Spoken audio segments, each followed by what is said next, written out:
Hey everyone, this is Shanae, your soul shine sister, and we continue reading The Science of Being Great by Wallace D. Wattles. Chapter 5, Preparation.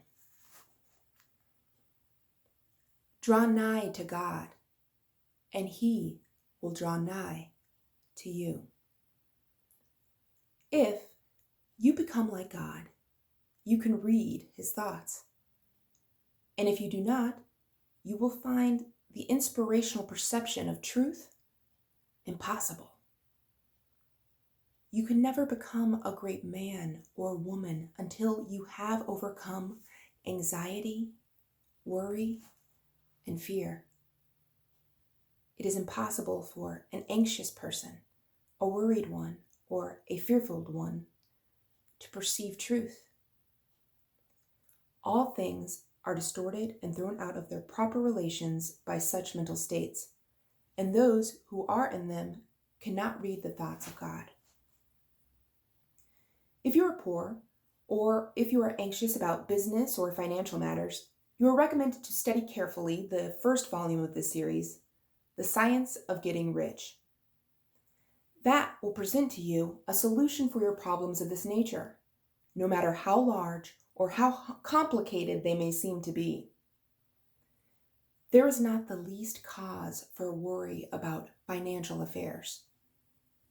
Every person who wills to do so may rise above want, have all he needs, and become rich. The same source upon which you propose to draw for mental unfolding and spiritual power is at your service for the supply of all your material wants. Study this truth until it is fixed in your thoughts and until anxiety is banished from your mind. Enter the certain way, which leads to material riches. Again, if you are anxious or worried about your health, realize it is possible for you to attain perfect health so that you may have strength sufficient for all you wish to do and more. That intelligence which stands ready to give you wealth and mental and spiritual power will rejoice to give you health also.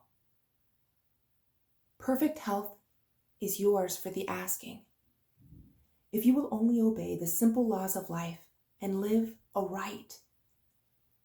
Conquer ill health and cast out fear.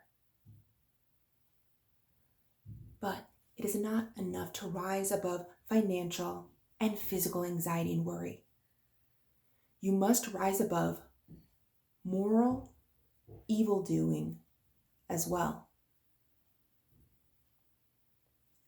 Sound your inner consciousness now for the motives that actuate you and make sure they are right. You must cast out lust and cease to be ruled by appetite. And you must begin to govern appetite. You must eat only to satisfy hunger, never for gluttonous pleasure. In all things, you must make the flesh obey the spirit. You must lay aside greed. Have no unworthy motive in your desire to become rich and powerful. It is legitimate and right to deserve riches if you want them for the sake of the soul, but not if you desire them for the lusts of the flesh. Cast out pride and vanity.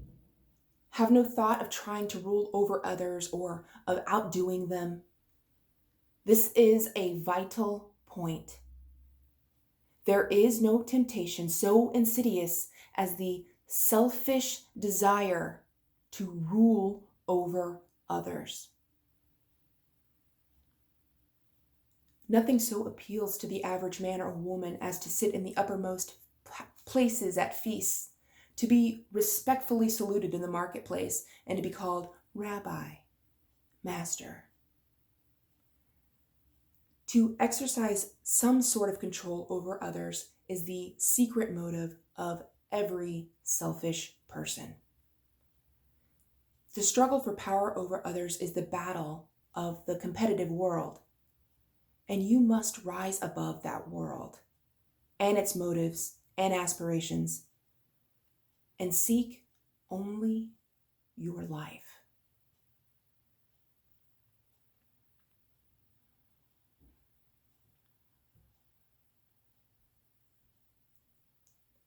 Cast out envy.